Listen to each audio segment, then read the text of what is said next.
Bonjour et bienvenue dans l'invité de Perfect. Aujourd'hui, nous avons le réel plaisir de recevoir Monsieur Jimmy Kitenge. Bonjour. Bonjour madame. Comment allez-vous? Très bien, merci pour l'invitation. Monsieur Jimmy Kitenge, militant et communicant du PPRD. Monsieur Jimmy Kitenge, c'est un réel plaisir pour nous de vous recevoir aujourd'hui dans le plateau de l'invité de Perfect. Donc, sans plus tarder, que pensez-vous de la liberté provisoire de M. Vital Kamerhe? Merci beaucoup pour l'invitation, madame. Je vous en prie. D'entrée déjà, nous avons eu à le dire en son temps que Vital Kamerhe était condamné d'abord injustement.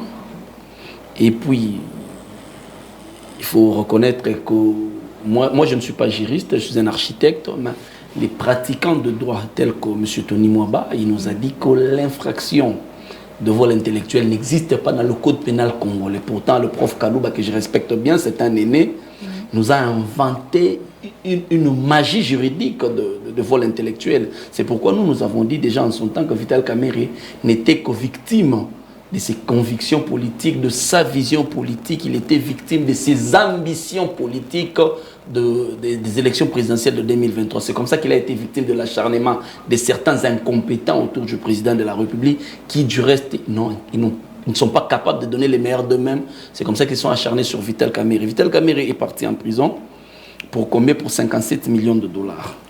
Or, le programme 100 jours a coûté 500 millions de dollars. Mais la différence de cet argent, pourquoi est-ce que les autres n'ont pas été arrêtés seulement Vital Kamerhe? Ça démontre de l'acharnement, ça démontre de la haine. Mais au-delà de ça, Vital Kamerhe, on le condamne. À part Vital Kamerhe, il y a certaines personnes qu'on a condamnées à la foulée, telles que les DG de l'Office de route, les DG de l'OVD. Ils ont été condamnés mais relâchés après. Mais pourquoi est-ce qu'on s'est acharné seulement sur Vital Kamerhe? Pendant qu'on le condamne pour 57 millions de dollars, et Jamal, qui a pris cet argent, il a reconnu devant tout le monde que c'est moi qui ai pris l'argent et j'ai acheté ce que je devais acheter. Vous pouvez vérifier pourquoi est-ce qu'on a arrêté Vital Kamerhe. Ça démontrait tout simplement de la haine de certaines personnes telles que Bilonda, Nicolas Kazadi. Aujourd'hui, ils sont aux affaires. Ils n'ont rien changé. La situation de la République sur le plan économique et sur le plan financier est en train de se dégrader presque tous les jours. Donc c'était de l'acharnement et de la haine. Mais au-delà de ça, il est quand même inconcevable dans un pays qui se veut démocratique, un pays qui se veut respectueux de textes, que nous ayons quelqu'un comme Kabouya en train de vaquer librement à ses occupations, pendant que les gens comme les Henri Magie, les Massarou, les Barnabé Milinganu et votre confrère, le journaliste Patrick Lokala et Jacques Ndala en train de couper en prison. Pendant que Kabouya a dit que lui, si on menaçait leur pouvoir, il va donner des armes aux combattants. Ça veut dire que c'est lui qui peut donner des armes aux combattants. Il a quelque part des caches d'armes éparpillées dans la ville de Kinshasa. Mais un monsieur comme celui-là, il est libre dans la ville de Kinshasa en train de vaquer à ses occupations. Mais on voit certaines personnes telles que Massao qu'on n'a jamais jugées en prison. C'est inconcevable. Deuxièmement, moi personnellement, si je devais, dans cette affaire, je devais prodiguer un conseil, j'ai prodigué un conseil à mon aîné, M. Alenguete. M. Alenguete a brillé par les folklores. Nous avons dit ici que Alenguete n'avait pas des épaules pour être inspecteur général des finances en République démocratique du Congo. Les gens ne nous ont pas cru. Alenguete dit que Bakonga a volé. Bakonga a détourné tout ça. En fin de compte, c'est Bakonga qui est dehors bénéficiaire de la grâce présidentielle. Alenguete dit que l'autre là, comment il s'appelle? Eteni Longondo a détourné de l'argent. Mais une semaine après qu'Eteni Longondo puisse aller à Makala, il est libéré. Alenguete dit que Matata a détourné l'argent sur la question de la dette intérieure des GDP.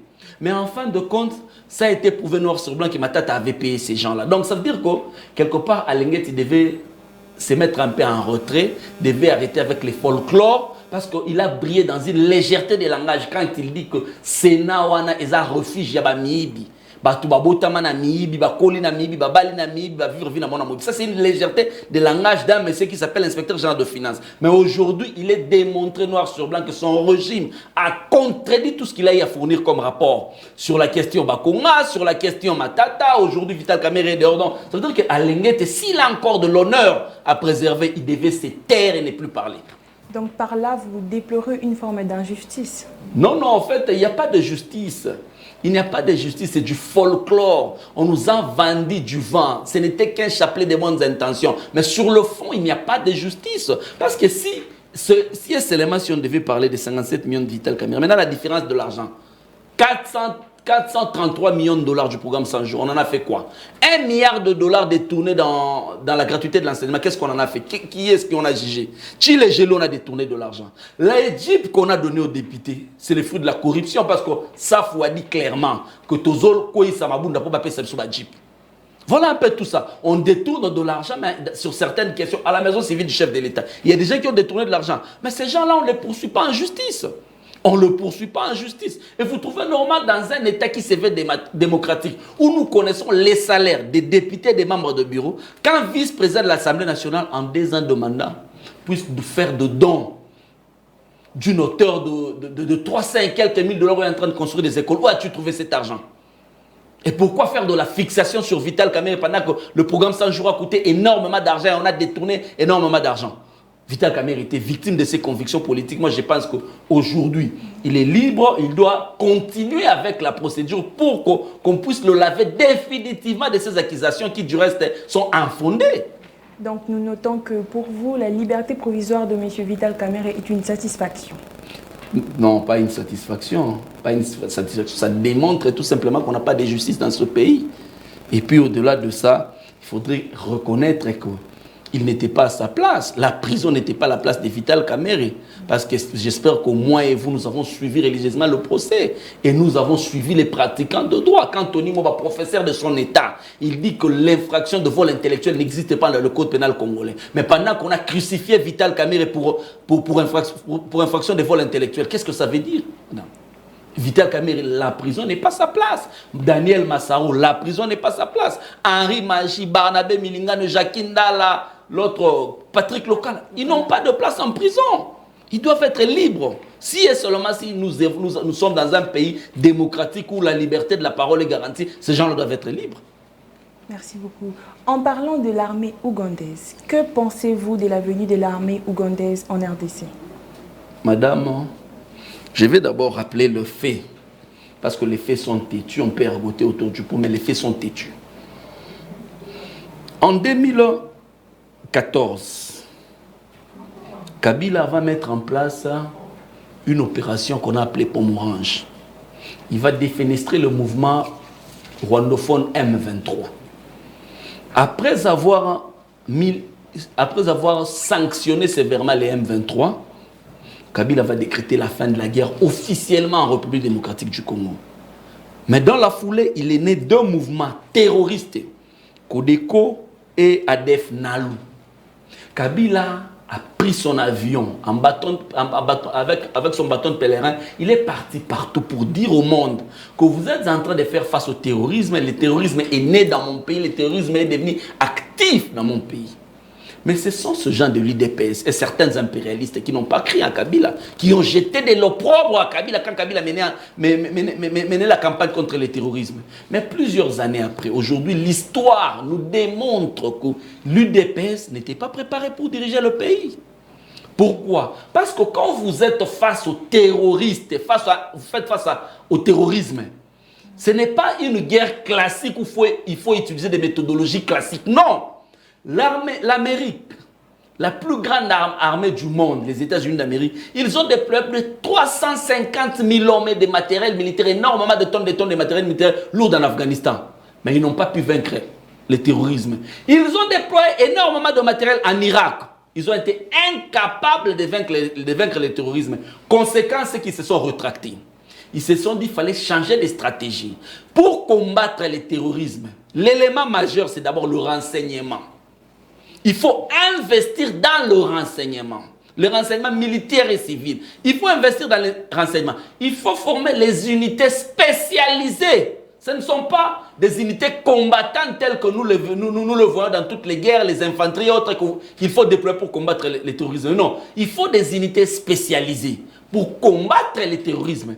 Mais nous supposons que quand on est candidat président de la République, on comprend tout ce mécanisme. Il nous faut arriver au pouvoir, on commence à déployer les solutions. Mais aujourd'hui, l'IDPS est en train de bricoler les solutions. On a commencé par déployer 21 000 hommes à l'Est. Échec. Après, c'est l'état de siège, échec. Après, c'est l'armée rwandaise qu'on va inviter avec Kagame qui est devenu aujourd'hui frère et ami de l'UDPS, échec. Maintenant, c'est l'armée ougandaise. L'armée ougandaise qui viendra opérer en République démocratique du Congo. D'échec en échec. Madame, je vais vous rappeler l'histoire. L'armée ougandaise s'est affrontée avec l'armée rwandaise à Kisangani, faisant énormément de morts et les cimetières de la guerre des 6 jours existent à Kisangani. Et c'est cette armée-là qu'on va convier pour mettre fin au terrorisme en République démocratique du Congo. Pendant que nous savons que le ZADF, c'est un mouvement ougandophone. Mais un mouvement ougandophone qui ne tue pas en Ouganda, mais qui tue en République démocratique du Congo. Ça veut tout simplement dire ceci. C'est l'Ouganda qui est derrière les ADF Nalou. Deuxièmement, nous savons tous ici que les M23, c'était un mouvement rwandophone. Il y a à peine quelques jours, les M23 venaient d'occuper 7 villages en République démocratique du Congo. Quand nous les avons poursuivis, quand l'armée, les forces armées de la République démocratique du Congo ont poursuivi les M23, ils se sont réfugiés où? Au Rwanda. Même en 2014, quand nous mettions fin à cette rébellion du M23, les Kazarama Vieziri, les Kundamigo, Sultani Makenga, et Bertrand Bissimo et autres, ils se sont réfugiés, même Bosco Ntaganda, ils se sont réfugiés au Rwanda. Parce que c'est le Rwanda en réalité qui nous attaquait via ce mouvement rebelle. Mais vous prenez les bourreaux de la République démocratique du Congo, vous leur donnez l'opportunité d'opérer officiellement en République démocratique du Congo. Mais vous officialisez la balkanisation. Il vous souviendra que Mouzé nous avait déjà averti en son temps pour dire que l'empire Imatuti est à la recherche des terres. Et les meilleurs endroits pour trouver les terres, c'est la République démocratique du Congo. C'est comme ça qu'ils ont mis le mécanisme en place pour que Nicolas Sarkozy, en 2008, puisse convaincre Kabila. Enfin, que Kabila puisse donner de la terre à quoi? À l'empire Imatuti. Mais Kabila qu'on a traité des Rwandais. Kabila a refusé. C'est aujourd'hui que l'UDPS va officialiser la balkanisation de la République démocratique du Congo. Et moi, j'en appelle à la conscience collective, au sursaut patriotique, afin que nous puissions mettre fin aux aventures de l'UDPS. Merci, M. Jimmy. En parlant de la balkanisation, certains estiment que le plan de la balkanisation en RDC est mis en marche par cette option prise par le gouvernement pour sauver de vies en RDC. Parce que cette partie du territoire, il y a toujours de morts. Par rapport à ça, qu'est-ce que vous pensez? Madame, la balkanisation, elle était effective à un moment donné. Parce que quand Kabila prend le pouvoir, en 2001, pour appeler Goma, il fallait mettre le code du Rwanda. Passer un téléphone pour appeler quelqu'un de Goma, il fallait mettre les codes du Rwanda. L'administration du RCD Goma qui était là-bas dépendait de Kigali. La balkanisation était effective. Mais il a fallu une ingéniosité de la part de Kabila pour recoller les morceaux et reconstituer notre pays.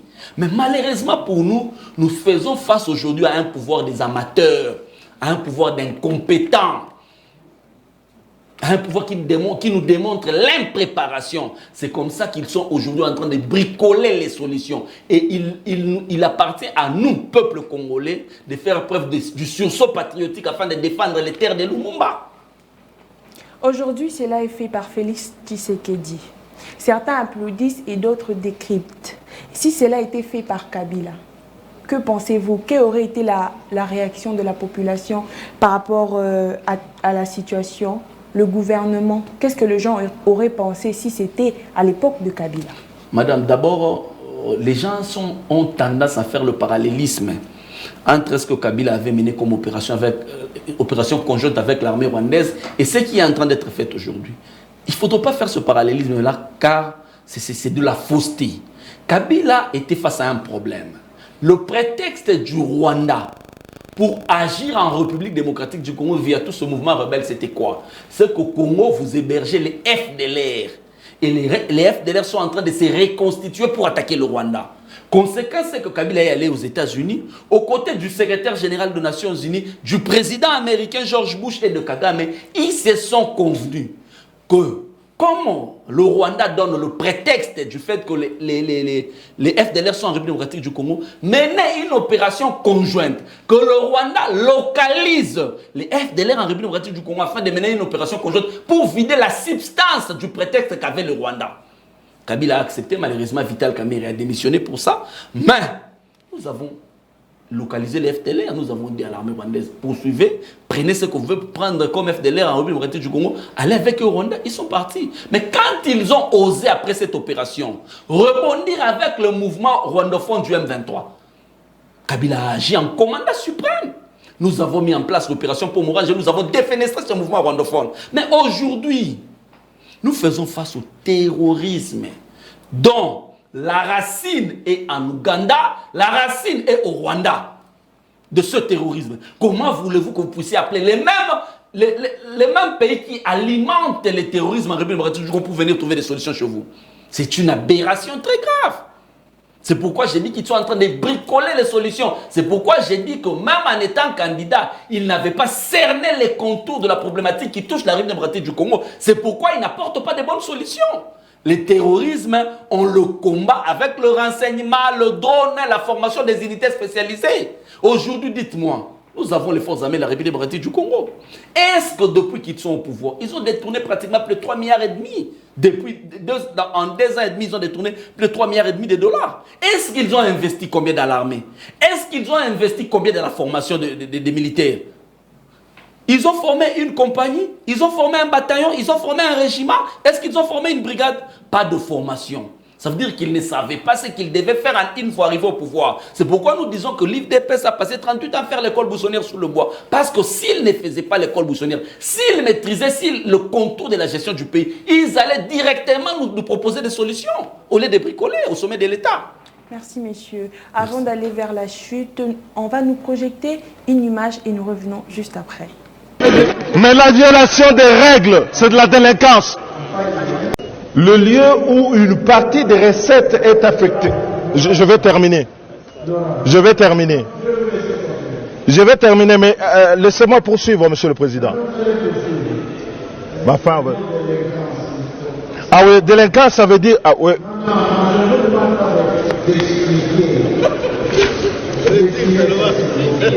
Mais, honorable Président, vous avez votre religion, j'ai la mienne. Une délinquance, c'est une délinquance. Une infraction, c'est de la délinquance. Je ne change pas sur ce point. Il y a de la délinquance financière. Et je dis ici, oh ben vous la gardez. De toutes les façons, on savait que vous êtes le pape d'une religion qui n'en veut pas. Il y a violation des règles. Vous dites que vous retirez la parole. Vous négociez. Vous négociez la criminalité financière. Vous négociez la criminalité. Vous êtes ridicule. Vous êtes ridicule. Ah non, c'est vous qui êtes délinquant. Vous êtes délinquant, vous. Vous l'êtes, vous.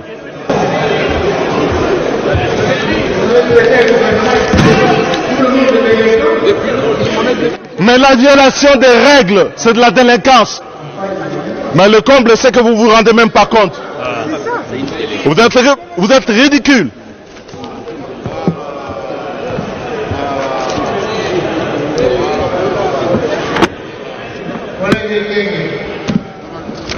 C'est un délinquant. Et ça, c'est d'une gravité extrême dans un pays qui se veut une démocratie où on dit que le Parlement exerce non seulement le pouvoir d'autoriser les crédits, mais aussi d'en contrôler l'usage. Le président de l'Assemblée nationale qui n'était pas d'accord avec votre réaction vous a traité des délinquants. C'est un voyou. Mbosso, c'est un voyou. Honorable, après votre départ... On vient de voir et nous avons tous entendu les propos tenus à l'égard de Mbosso. Que pensez-vous de cette altercation à l'Assemblée nationale? Non, il ne faudrait pas dire des propos tenus à l'égard de Mbosso. Il y a eu chassé-croisé. Mbosso a tenu des propos désobligeants, discourtois à l'égard de Sessanga. Évidemment, Sessanga aussi en a fait de même. Donc, il ne faudrait pas dire qu'on a tenu seulement des propos à l'égard de Mbosso. Lui a commencé par traiter l'autre des délinquants pendant que lui était en train de... Sessanga était dans le fond, était en train de critiquer la mauvaise gestion, la délinquance financière que nous sommes en train d'observer au chef du gouvernement. Madame, en analysant ces spectacles, je suis triste personnellement. Pourquoi est-ce que je suis triste? Quand je vois qu'il y a certaines personnes qui dirigent aujourd'hui cette Assemblée nationale ont été au FCC. Et que moi, je suis du FCC, du PPRD, je suis triste. À un moment donné, nous avons tellement ratissé large pour composer notre majorité que nous avons puisé dans certaines poubelles de Kinshasa et malheureusement les immondices ont atteint le Parlement. Madame, il est inconcevable, dans un État qui se veut démocratique, que vous puissiez empêcher aux députés de s'exprimer. Mbosso n'est pas dans son premier forfait. Premièrement, Mbosso est d'abord devenu président de l'Assemblée nationale parce qu'il était seulement plus âgé que les autres. L'unique critère qui a milité pour Mbosso, c'est parce qu'il était plus âgé que les autres. Ce n'est pas parce qu'il était compétent, ce n'est pas parce qu'il incarnait des valeurs, non, c'est parce qu'il était plus âgé que toute la salle qu'il est devenu président de l'Assemblée nationale. C'est l'unique critère qui a milité pour Mbosso. Mais deuxièmement, on arrive avec le programme du gouvernement. Le gouvernement vous amène son programme et son budget. C'est pendant le budget que le gouvernement doit dire à son peuple, via la représentation nationale, combien ils vont mobiliser et combien ils vont dépenser pour l'exercice qui arrive. Mais dans ce budget-là, on ne parle pas de RAM. RAM n'est pas budgétisé. Et quand c'est ça, on a parlé de la délinquance financière. Mais le RAM, c'est une délinquance financière.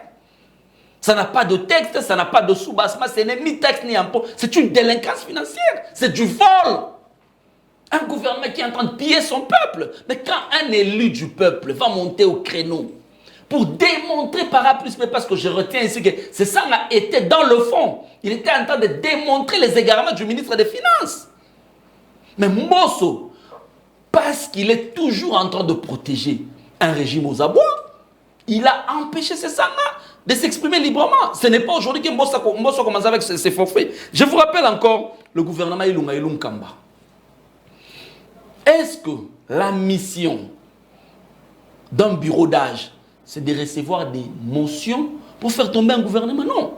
Ils sont là pour expédier les affaires courantes et organiser les élections pour les bureaux définitifs. Mais Mbosso, quand on ne respecte pas des règles, on est dans la délinquance. Mbosso a organisé les élections pour une plénière et a accepté une motion pour faire tomber un gouvernement de la République pendant qu'il était encore président du bureau d'âge. Ça, ce sont des violations graves des textes. Troisièmement, madame, il y avait une question sur la CENI ici. Une question sur la CENI. Les députés ont demandé à ce qu'il y ait un débat sur cette question de la CENI. Mais Mbosso a empêché aux députés de faire de débat. Si et seulement si, au sein de l'hémicycle, au sein du Parlement, temple de la démocratie, on empêche aux députés de faire le débat. Maintenant, ils vont le faire où? Dans la rue. C'est comme ça que c'est ça, lui qui était dans le fond, il qualifie cet égarement, ce non-respect de texte de la délinquance. Mais Mbosso, dans sa légèreté, il va traiter ces sangs individuellement de délinquants. C'est très grave. Dans un pays sérieux, Mbosso devait démissionner. Il vous souviendra que c'est le même Mbosso qui a dit aux députés de l'Est de quitter les groupes armés. Quand vous êtes deuxième personnalité d'une nation comme le nôtre et que vous avez des renseignements, les informations sur certaines activités des députés qui sont dans les groupes armés, on ne les traite pas avec légèreté au micro là-bas, au perchoir, non. On informe à qui des droits? Au commandant suprême. On demande même au commandant suprême qu'il y ait une réunion du Conseil supérieur de la défense pour fournir ces renseignements qui font état de certains députés qui étaient dans les groupes armés. Mais regardez comment est-ce que Mbosso a traité cette question. Avec légèreté, imaginez un peu, nous, population, en train de suivre le président de l'Assemblée nationale, deuxième personnalité du pays, dire à certains des députés de l'Est que vous devez quitter les groupes armés. Maintenant, cette population, qu'est-ce qu'ils vont se dire? Ah, donc tel que nous sommes en train de mourir ici, ce sont nos élites qui sont à la base. Et un monsieur qui traite les questions de la nation avec autant de légèreté ne mérite pas d'être président de l'Assemblée nationale. Sauf que l'unique critère qui a milité pour lui, c'est son âge. Mais quand on atteint de l'âge, on développe la sagesse. Mais ce qui n'est pas le cas pour Mbosso. Ce qui n'est pas le cas pour Mbosso. Mbosso s'est fait... Hein, il est dans les Djalelo. Mbosso, il est à Tchangou. Mbosso chante Tshisekedi. Mbosso, il est à Kalouk en train de chanter pendant que la situation de son peuple, de la population congolaise, est en train de se détériorer tous les jours. Imaginez un peu la confusion qu'il y a eu sur cette question de l'armée ougandaise. De l'autre côté, Patrick Mouya Vanier. De l'autre côté, Bertrand Moubonzi dit que l'armée ougandaise est déjà en République démocratique du Congo. Vous avez suivi Mbosso monter au créneau, ne fût-ce pour poser des questions au gouvernement, parce que les gouvernements doivent nous rendre compte via la représentation nationale. Mais quand on le fait, on va le faire où? Par rapport aux mesures prises pour la Covid-19, qui a été prise par le président de la République lui-même, les mesures sanitaires, que pensez-vous? Madame, je vais essayer un peu de parler à Lingala en disant ceci. Mon état retourné à tous les mots copier réponse à mon réponse à mon ninga, il faut copier à mon amour maïeli.